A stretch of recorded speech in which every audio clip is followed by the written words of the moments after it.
morning, St. Francis, and good morning, people of God. It is Thursday, the 21st day of September 2023, Thursday of the 24th week of the year, the 24th week of Ordinary Time. It is also today the feast of the Apostle St. Matthew, the Evangelist, former tax collector, the one that Jesus, in encountering, basically transforms his life. It is Zacchaeus, on a different level. So we don't necessarily have the call of Matthew in any other gospel except for Matthew. Of course, he would call himself. But Zacchaeus is in Luke. And so again, is there a parallel between the two of them, both being tax collectors and both whose lives are transformed because of their encounter with Jesus? Still coming to you from, this is day 124 of the pre-retreat, and we are interchangeable weather. As you can see, the clouds are coming in. A coastal low has come to infect the southern states, and so North Carolina, South Carolina, a little bit of Georgia. So it's going to get blustery and a little bit rainy, unfortunately, today. So as you can see, the sea is a little bit angry today. And even the surfers are really going on already. I'm a little late today. But today there are special readings for Matthew on his feast day. The first one from Ephesians, in which basically Jesus says, or Paul writes, that everyone has a place, and that's important. That people are given different responsibilities and different jobs. In fact, they are given those responsibilities, those jobs, those ministries, those prophets, those works of being prophets, or whatever it is because of Christ, it's because of God.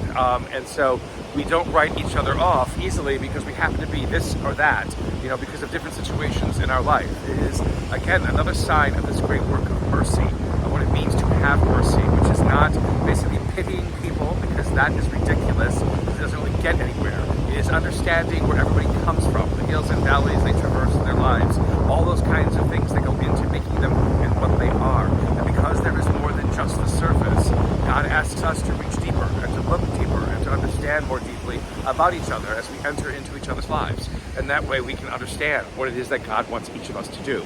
Like I said, in Matthew's gospel for today, or the gospel is for Matthew today, it is about Matthew's own call.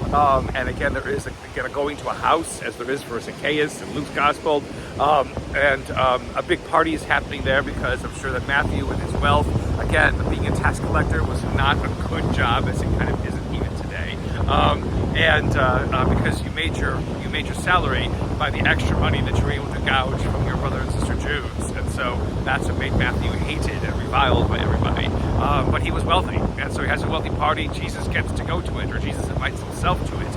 And in that course of that party, Matthew's life is transformed. Now, in Franco Zeffirelli's Jesus of Nazareth, which I always think is the best depiction, it is where Jesus goes to Matthew's gospel, and at Matthew's house for this great party, to the chagrin and the anger of the rest of the disciples, who are a little bit arrogant.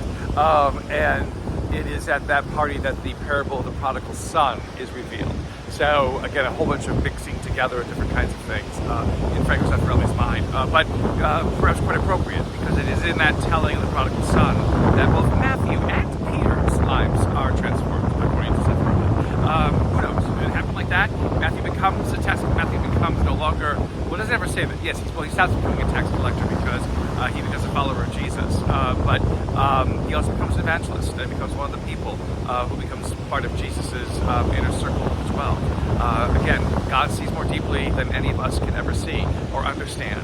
But God challenges us to try to see as deeply as God does. A blessed day, St. Francis, and people of God. Continue to pray for the priests and priest retreat. May the Lord